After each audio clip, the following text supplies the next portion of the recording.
Awakening with Brahma Kumaris.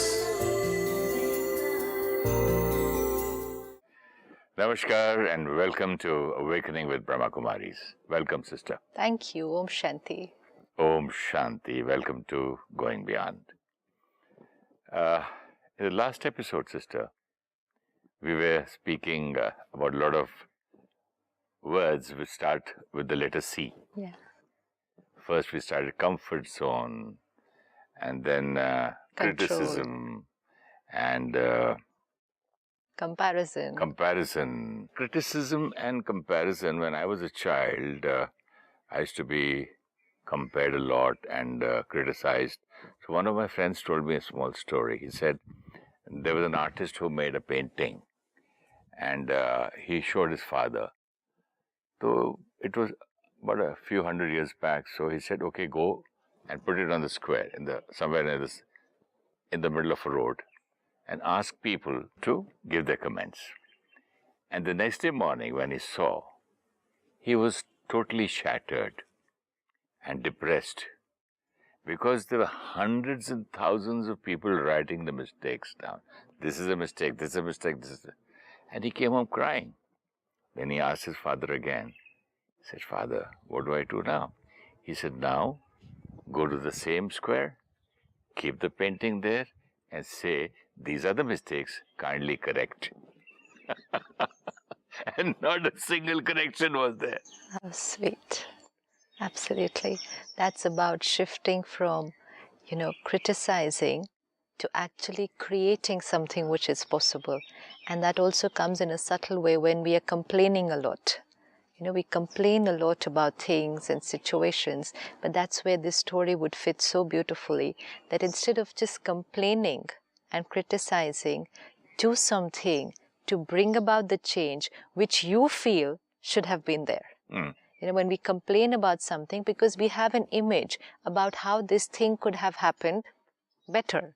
So we are talking through that image and saying this is not right, whatever is happening around us. Passing judgment. Complaining about things. So instead of complaining, if we would do something to create what we want, then we would shift from complaining to creating the right image, which is so beautiful, and which is very true even in the case of criticism. Never say anything to anyone unless you can do it better. Huh? Yeah, never. How can that be, sister? Yeah, it's very important, because there are a lot of people who love to constantly tell other people that this is how they should behave, this is how they should work, this is not the right way to work, it could have been done like this. But when they get the same responsibility to do it, they might not do it better than them. So if it's not your quality, and if it's not your capacity, and then without the power of conviction, even if you say it to the other person, it won't work. So let's just say those things to other people. It's like a parent is not honest, but they're teaching their children honesty. A parent is angry, but is teaching their child to be relaxed and peaceful. A parent is tensed and asking the child to be calm. I smoke and tell my son not to smoke. Yeah, and criticize him for what it's doing. It doesn't work really. So it has to come from the power of conviction. Then the feedback will go with the right energy. Otherwise it's critical energy, because I don't believe in it and I'm saying it to the other person. But it can be sometimes you can say, look, I've done this mistake and I've got addicted to this for anything, like for a cigarette, or I am in the comfort zone of getting angry and getting things done. Please, I'm not able to get out of this. Why don't you learn? Even then the child doesn't learn. Well, the child can also say, I am also in my comfort zone of getting angry and getting work done. It's so just finally that. What? So if it's like, if I can't get up from here and I say, you get up, but then I should understand that if I can't get up, which means it's a little tough to get up. There is some reason that I'm not able to give up that habit. Agreed. I'm not able to give up that addiction. But it's very easy to say to the other person, you give it up. You leave it. Why don't you do it? I can't do it, but why don't you do it? Won't work. So, influence. Yes, absolutely. It's very important. The right energy will create miracles. One, stable, accepting, and second, having it first inculcated in our own life. That power of conviction can also do wonders for the other soul. And the other thing that we were talking about, comparison, we really need to take care of this because it's very subtle but very conveniently forgotten in the whole day, that the person I'm talking to is not just what I'm seeing now. That's why Rajyoga helps, because soul consciousness means look at the soul. This is a soul that you are talking to, and a soul means someone who's had a long, long, long journey. When we say my child, then I'm just seeing 5 years, 10 years, 20 years, 40 years, whatever. But soul with a very long journey. A soul in different costumes, different parents, different cultures, different challenges, different situations, because of which different sanskars. So it's very easy to just see the soul now and say, you shouldn't be like this, you should be like this. He's got so many past traits. So much past, which is very, very deep ingrained. You know, today in medical science, if somebody has some problem with the personality, any kind of a thing which they want to give up and they can't, so what the doctor would do is talk to them about their childhood. You know, take them back to their childhood. What happened? Were they abused sometime in their childhood? Then that is the reason why they have low self-esteem. That's the reason why they're insecure. But what if they have not been abused in this childhood? We say, I don't understand why this is happening. But what if they were abused in a previous birth? Then, what if something much bigger than that had happened in their previous birth? Costume changed.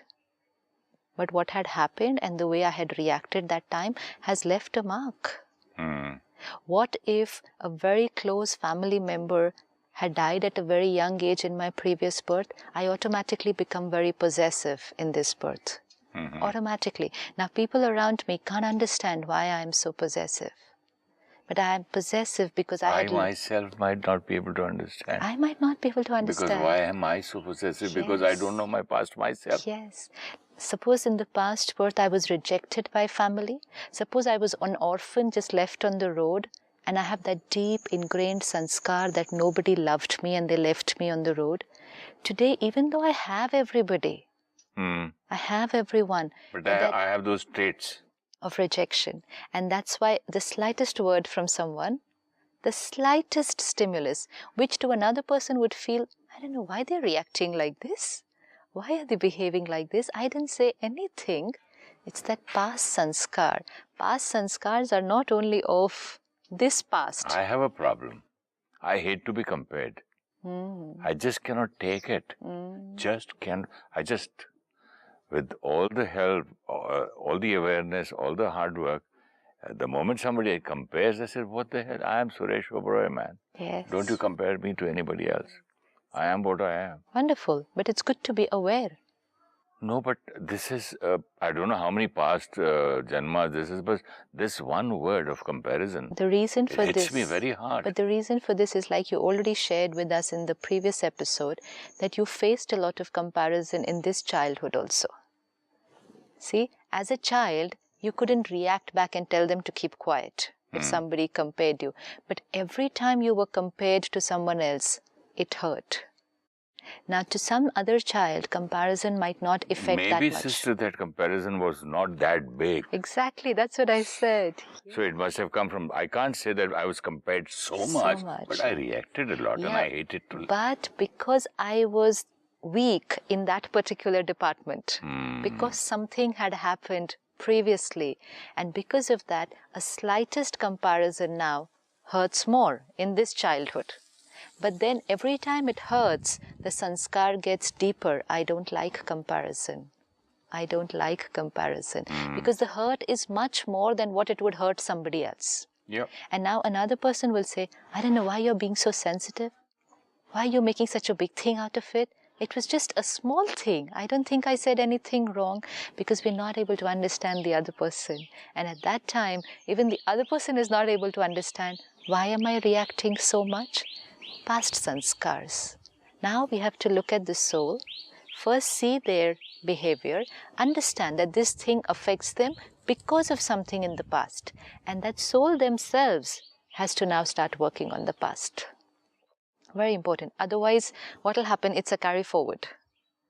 One, this lifetime, you will keep getting hurt when you're compared, and if not healed now, then the sanskar carry forwards. And every time the sanskar carry forward, it just becomes stronger and stronger, and the power to face it becomes lesser and lesser. So the minute we become aware, the next stage is, let me start working on it. Let's say comparison hurts you. Now, every day you should talk to yourself. It's okay if people are comparing me to anyone else. I know who I am. So now it becomes very important that if I have become aware of my sanskar, which is creating discomfort, let me change it, because it's not going to finish on its own. It's not going anywhere on its own. It's just going to get deeper and deeper and hurt more and more every time it happens. And then it doesn't finish only while in this costume. Costume change, another birth, sanskar carry forward.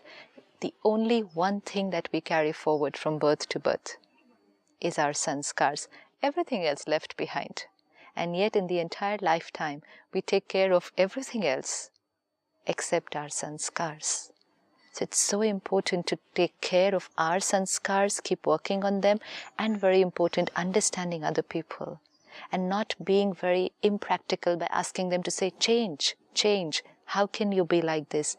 It may not be as easy for them. And we cannot imagine how much pain somebody is going through, because we think it's very simple. Like, let's say you said comparison really hurts, and while you were saying it, I could see that it really hurts. But to me, comparison wouldn't even create a single thought here. But what did I do to others? To a weak man or a person who's slow, I used to tell him, why are you so slow? This man's so slow. Come on, be a man, run, rush.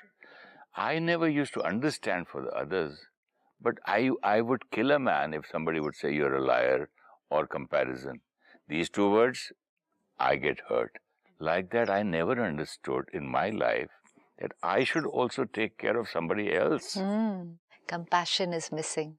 Yes, another C. Yes, compassion is missing. See, compassion was not missing. Compassion is there, but understanding was missing. When I understood that if I get hurt, the other person too.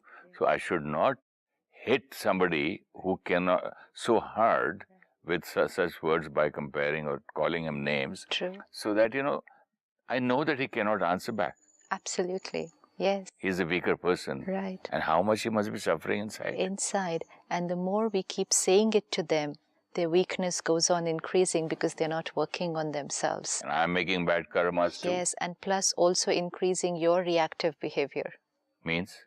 Every time you're going to shout at somebody else or say something to them, you're creating negative energy because you haven't liked what they've done. So you've criticized somebody. So you create negative energy, send it to them, they create pain, send it back to you. So your sanskar of criticism increases, and their sanskar of getting hurt deepens. And the vicious cycle just goes on because one of us needs to break it. So things are getting worse. The wound is just getting deeper. So let's be a little more compassionate, and the only way to have compassion for everyone is this soul is on a long journey. I have compassion for you means I understand what you're going through. That is compassion. Compassion, nothing else. Compassion means understanding. Understanding. I have compassion for what they're feeling now. Means their feeling, their behavior is not creating any disturbance here. So this is compassion, complete understanding of the perspective of the other person. This is compassion. And that's why when somebody is behaving a little unreasonably, we'll say, have compassion for the other soul. Means understand what they're going through. Don't just give your perspective. It's easy to keep on giving your perspective. Have you understood the other soul, their sanskars, their capacity? It's very easy to say you should be like this and not like this. Do you know what the other person is going through? Have compassion. That is compassion, truly understanding. And soul consciousness really helps, because then we see the soul not only in this limited perspective, but in a bigger perspective, on a longer journey, having seen so many scenes. And today here, in my company, in my connection, for me, the role could be to help them to change the sanskar. Or the other option, criticize and deepen the sanskar.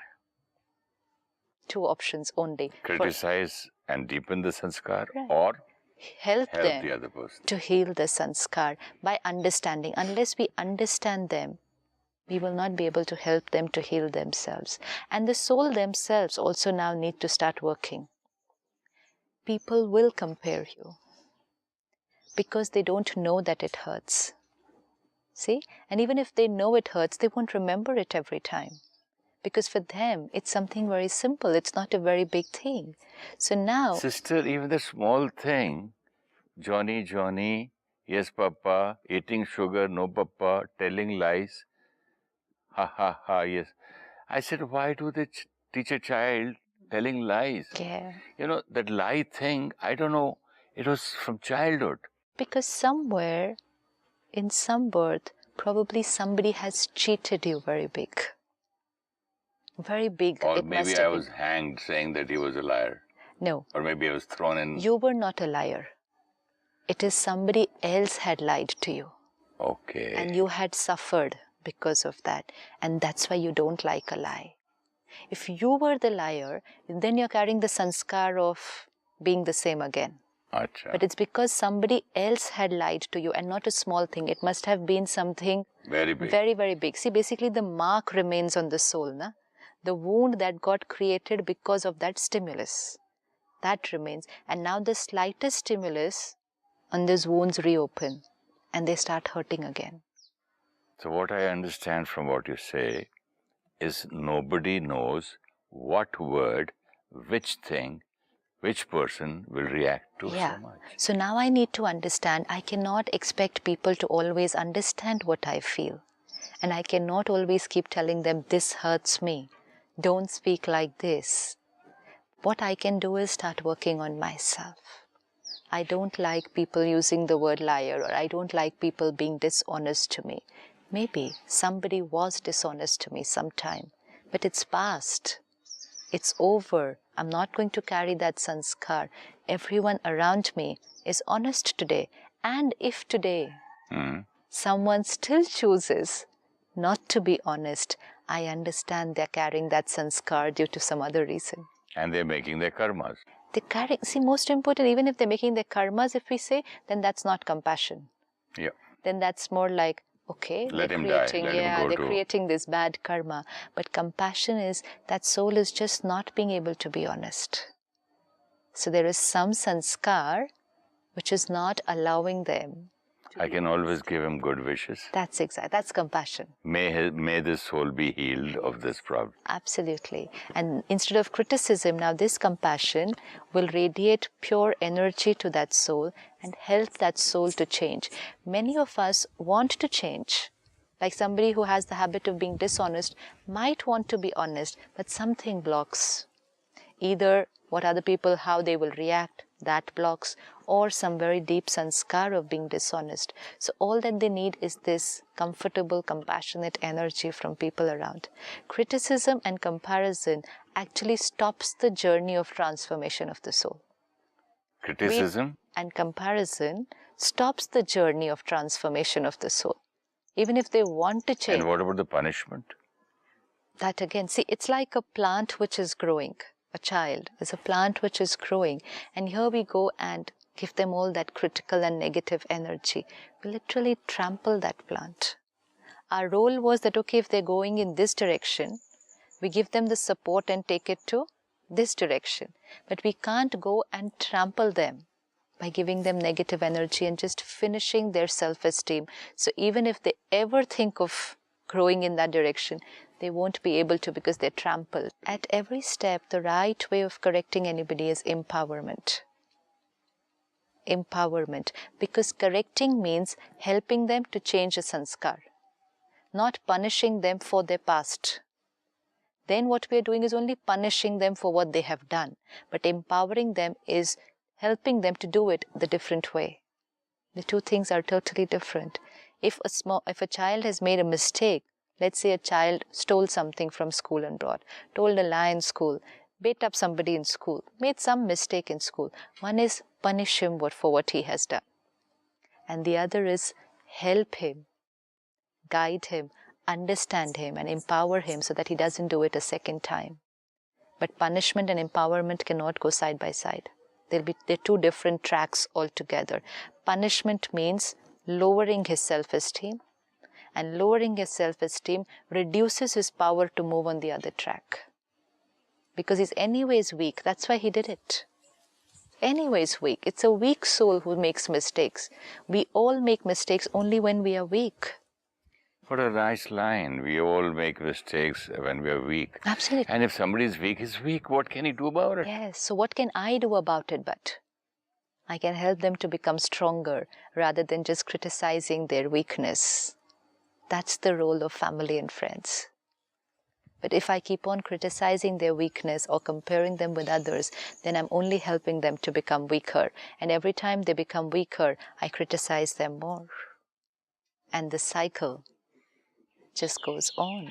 So very, very subtle checking. Role to empower, to heal, not discipline. Even the word discipline needs to go out now.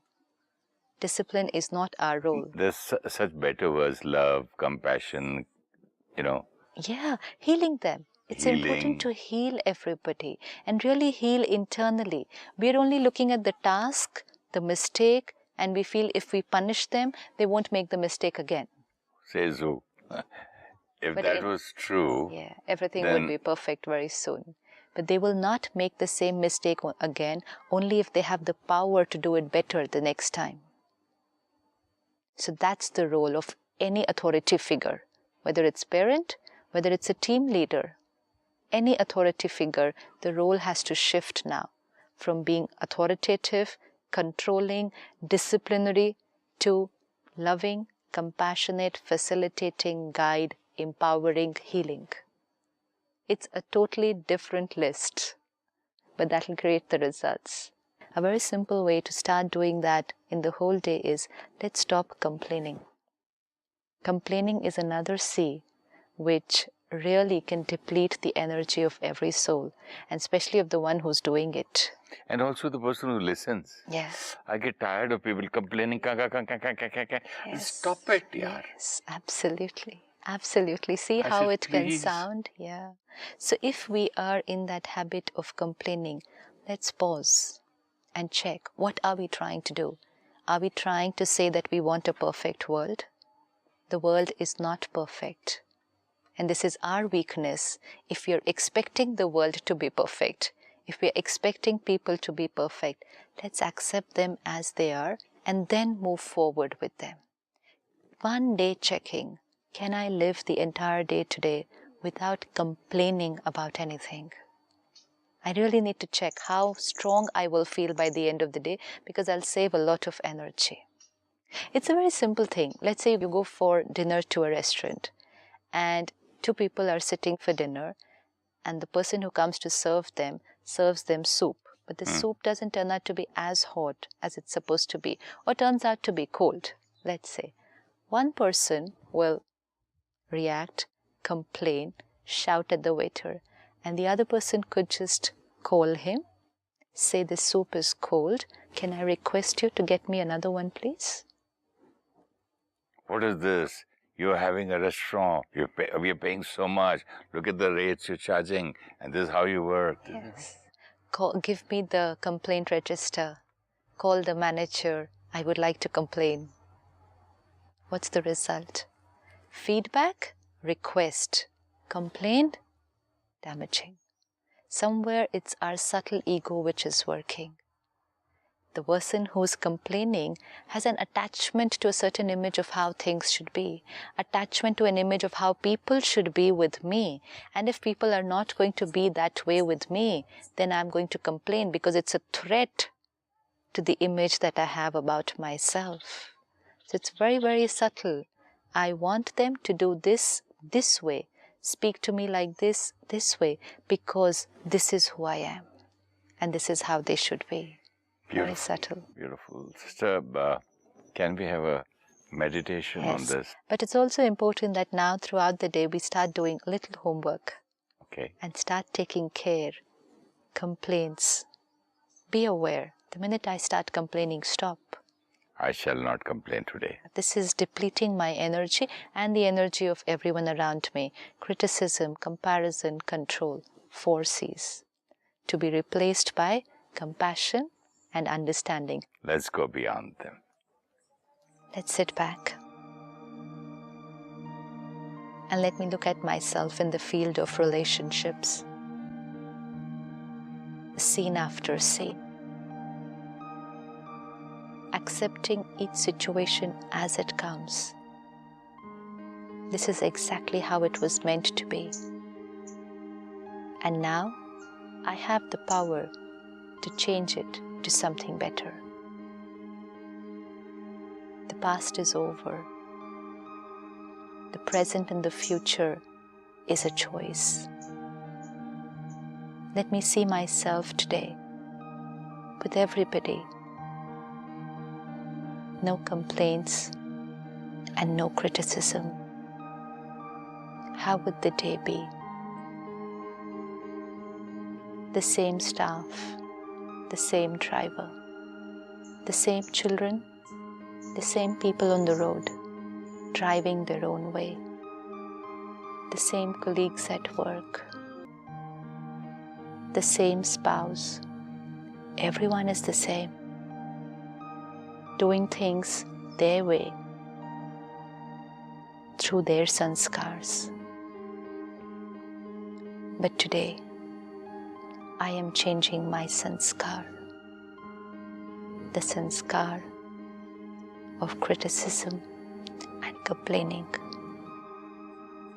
Let me see myself. How will I be with them today?